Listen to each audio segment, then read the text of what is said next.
Saudara, di periode kedua kepemimpinan Presiden Joko Widodo, pemberantasan kasus korupsi harus mendapatkan perhatian khusus.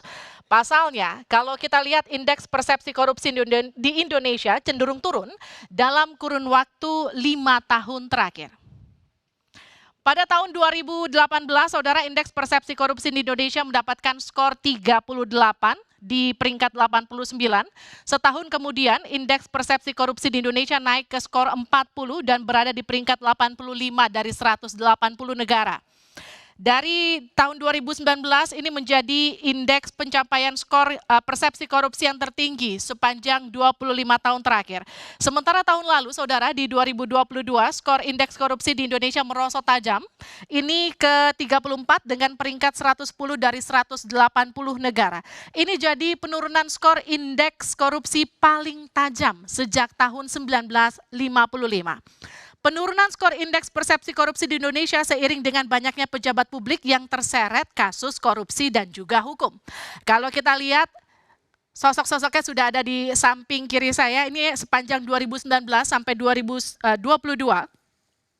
Ada 5 Menteri Jokowi yang terjerat kasus korupsi, dari Mensos Juliari Batubara, Jody G. Plate yang terseret kasus korupsi BTS saat menjabat sebagai Menkominfo, ada Syahrul Yassin Limpo yang terseret kasus korupsi di Kementan, ada juga Menteri Kelautan Edi Prabowo hingga Edward Hiarie yang terkait kasus suap dan juga gratifikasi saat menjabat sebagai Wamenkumham. Tapi tak hanya menteri, yang cukup menghebohkan adalah Ketua KPK Firly Bahuri yang juga jadi tersangka untuk kasus dugaan pemerasan dan gratifikasi.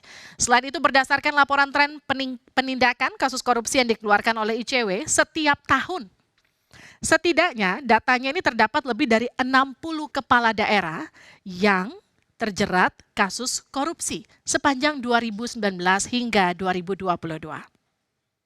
Lalu bagaimana capaian Indonesia di bidang demokrasi? Ternyata kalau kita lihat capaian kebebasan sipil di Indonesia belum juga baik jika diukur dari standar global. Kita lihat mengacu data The Economist Intelligence Unit, skor demokrasi Indonesia cenderung turun sejak 2015. Ini dengan angka di bawah 7%. Meski demikian, The Economist Intelligence Unit melaporkan pada tahun 2021, indeks demokrasi Indonesia tercatat 6,71.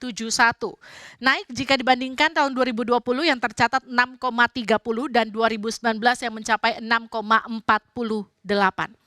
Trennya positif, saudara, tapi kebebasan sipil masih jadi pekerjaan rumah.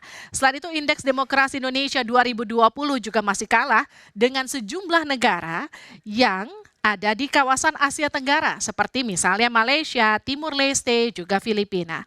Perlindungan kebebasan sipil, independensi lembaga yudisial dinilai bisa memperbaiki kualitas demokrasi.